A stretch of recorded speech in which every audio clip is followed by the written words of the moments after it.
Sa loob ng 60 taon na tayong naghahanap ng advanced na sibilisasyon sa mga bituin, umaasang may marinig. Ngunit ngayon, nagbabago na ito.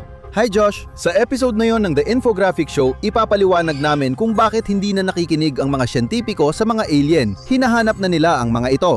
Noong 2021, inilunsad ng isang grupo sa Harvard ang Galileo Project. Ang misyon ay mag-scan ng universo para sa kakaibang bagay gamit ang AI bilang lihim na sandata. Nagsimula ang paghahanap sa buhay na alien noong 1960 sa Project Ozma gamit ang 85 talampakang green bank teleskopyo na nakatutok sa malalapit na bituin para makinig ng signal mula sa ibang sibilisasyon. Pagkalipas ng isang taon, ginawa ni Frank Drake ang Drake Equation, isang mathematical na paraan para tansyahin kung ilang matatalinong sibilisasyon ang posibleng nasa ating kalawakan. Noong 1963, nagsimula ng pag-aralan ng Arecibo Observatory na may 1,000 talampakang parabola ang water hole, isang particular na frequency band sa pagitan ng 1,420 at 1,720 MHz umaasang makasagap ng mensahe mula sa mga bituin. Maganda sa teorya ang ideya, pero hanggang dun lang. Umaasa ang paghahanap sa radyo sa intensyon. Nakabatay ang paghahanap sa ideya ng mga dayuhang sibilisasyon ay sadyang nagpapadala ng malakas na signal direkta sa daigdig 24 oras sa loob ng ilang siglo. Kung dumaan lang ang transmitter, ilang segundo lang ang meron ang mga astronomo para mahuli ito. Kung maling bituin ang tinitingnan nila sa maling segundo, wala na. Simulat sa pool, maliit na ang tsansa. Ang Milky Way ay naglalaman ng humigit kumulang 100 hanggang 400 bilyong mga bituin. Kahit gamit ang pinaka-advanced na array tulad ng Alien Telescope Array sa California, maliit lang ang parte ng kalangitan na nasusuri. Isa pang problema, nabubulag ang mga sensor sa ingay mula sa mundo gaya ng GPS, military radar at TV broadcast. Nalulunod ang paghahanap sa lokal na interference. Noong 2020, inisip ng mga astronomo na nakakuha sila ng signal mula sa Proxima Centauri, isang perpektong kandidato. Isang narrowband signal sa Siam na 182 MHz na nagbago ng frequency na nagpapahiwatig na galing ito sa gumagalaw na planeta. Sandaling naniwala ang mga siyentipiko na may buhay, ngunit agad din nawala ang pananabik. Ang signal ay hindi galing sa alien, kundi gawa lang ng mga elektronikong gamit na nagkataong nagmukhang mensahe mula sa kalawakan. Ang pakikinig sa radio waves ay napakalimitado at malabong magtagumpay, pero may sagot mula sa hindi inaasahang pinagmulan. Noong Oktubre 2017, napansin ng Pan-STARRS teleskopyo sa Hawaii ang kakaibang bagay na lumalabag sa mga alituntunin ng orbital mechanics. Ito ay naitala bilang 1I 2017 U1. Kilala ito bilang Oumuamua ang Scout at hindi ito isang ordinaryong bato. Hindi tulad ng karaniwang bilog na asteroid, dahil sa bilyong taon ng banggaan, si Oumuamua ay kakaiba dahil sa pahabang hugis, tinatayang 300 hanggang 3,000 talampakan, ang haba at 35 hanggang 500 at 48 talampakan ng lapad. Ang light curve ang nagpakita ng pagbabago ng liwanag nito habang gumugulong sa kalawakan, nagbago sa factor na 10. Bawat 7.3 oras ang karaniwang asteroid ay nagbabago lang ng hanggang 3 beses papuntang 10. Kailangan espesyal ang bagay na yon, pancake man o payat na silindro, pero hindi hugis ang panganib. Ang Oumuamua ay bumibiyahe ng 59,000 milya bawat oras, hindi ito umiikot sa araw, tinatahak nito ang ating kalawakan. Ipinapakita ng landas nito na galing ito sa labas ng solar system, kaya ito ang unang bisitang kilala mula sa ibang bituin, at doon ito gumawa ng imposibleng bagay, bumilis ito. Karaniwan, bumibilis ang isang kometa kapag malapit ito sa araw dahil ang yelo nito ay sumisingaw, isang prosesong tinatawag na outgassing. Lumilikha ito ng mga jet na nagsisilbing parang thruster. Pero ang Oumuamua ay walang buntot o koma, ang malabong balot ng gas at alikabok sa kometa. Hinahanap ng Spitzer Space Teleskopyo ang carbon gas. Wala, at ang mga teleskopya sa lupa ay naghanap ng alikabok. Wala rin. Kung hindi gravity o gas, ano ang nagtutulak dito? Si Avi Loeb, dating tagapangulo ng astronomiya sa Harvard, ay may teoryang solar radiation pressure. Kapag ang isang bagay ay mas manipis sa 0.04 pulgada at malapad, tinutulak ito ng sikat ng araw na parang hangin sa layag. Pero hindi kayang gawin ng kalikasan ang mga batong sobrang nipis at 100 yarda ang lapad. Nagmadali ang mga siyentipiko at sinubukang ipaliwanag ito sa iba't ibang paraan. May teorya tungkol sa hydrogen iceberg o dust bunny na binubuo ng mikroskopikong na yelo, bato at metal na nagdikit-dikit. Hindi nakikita ng sensor ang mga ito, pero pwedeng maglabas ng gas. Ang hydrogen iceberg ay theoretical lang. Para kay Loeb, datos pa rin ang mahalaga. Ang Oumuamua ang unang matibay na ebidensya na hindi walang laman ang solar system at may mga bagay na dumadaan lang. At dito pumasok ang Galileo Project.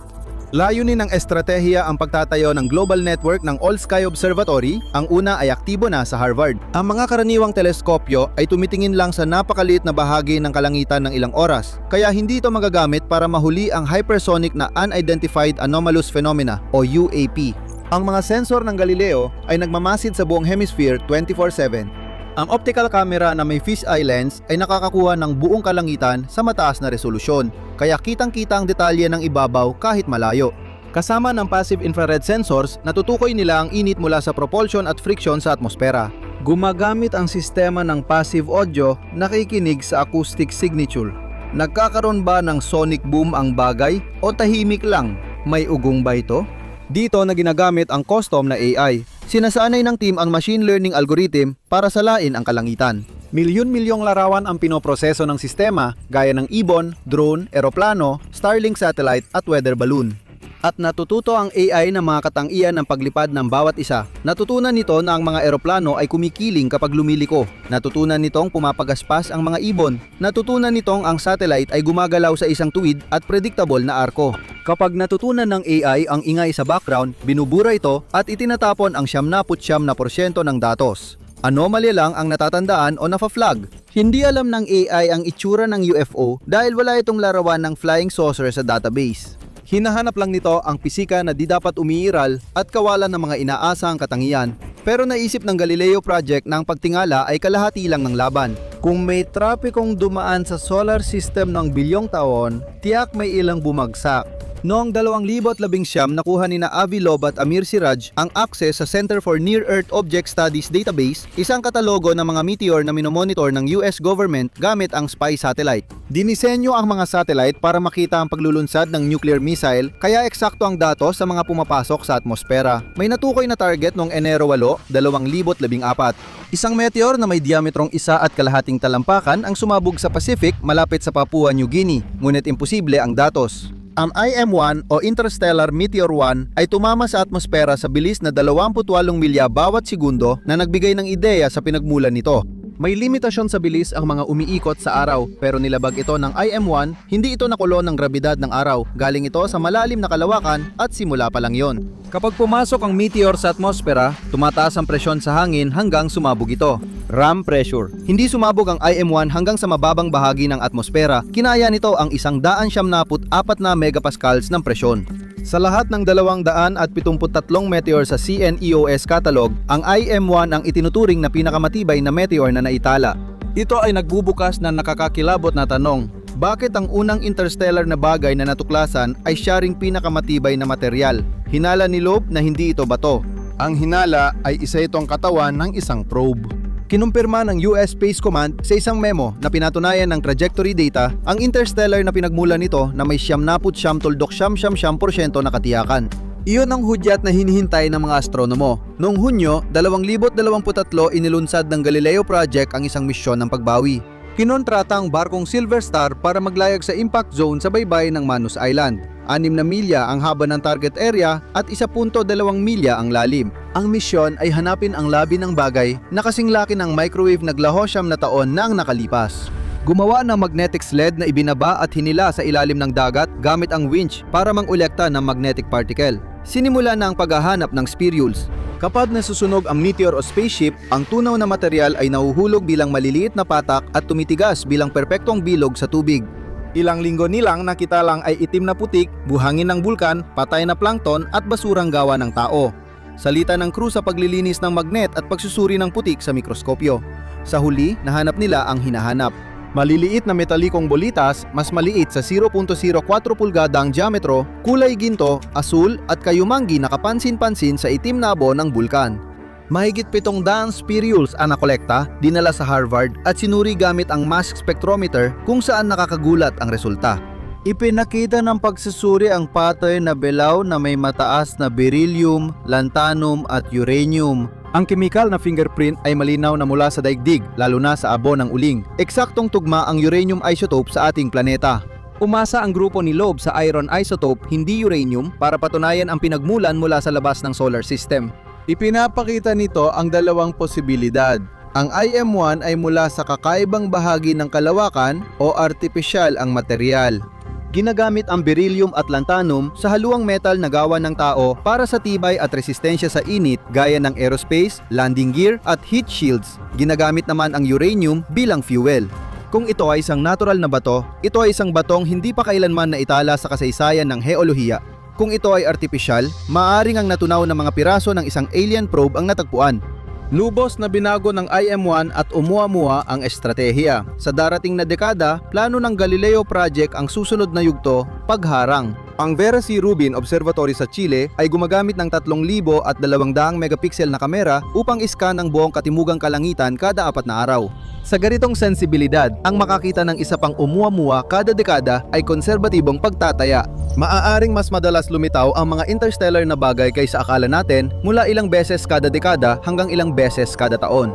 Ayon sa AI model, milyon-milyon ang posibleng nasa orbit ng daigdig na sobrang liit para makita ng lumang teleskopyo. Dahil dito, nagkakaroon ng bagong pagkakataon ang mga siyentipiko sa proyektong hindi inakalang posible. Iminumungkahi ng Project Lyra na gumamit ng probe para habulin ang paparating na interstellar na bagay pero mahirap ang pisika ng pagharang. Ang paghabol sa bagay na tumatakbo ng 60,000 milya kada oras ay nangangailangan ng malaking pagbabago sa bilis. Hindi ito kailangang lumapag, kailangan lang makalapit para makakuha ng high resolution na larawan. Pero dinadala nito ang misyon sa sukdulan. Sabihin nating nagtagumpay ang Galileo Project at may natagpo ang probe o may nasagap na signal na sapat ang pagiging komplikado para maging isang mensahe. Paano may tatatag ang komunikasyon? Kapag nagtagumpay, nagiging totoo ang mga mundo ng science fiction. Mababa ang posibilidad na makahanap ng sibilisasyong alien, ngunit wala pang 1% ng ating kosmikong kapitbahayan ang nasuri. Nagigising na ang AI at iminumulat na ng mga teleskopyo ang kanilang mga mata. Panoorin kung anong mangyayari kapag may malaking asteroid na papalapit sa mundo o i-click ang video na ito.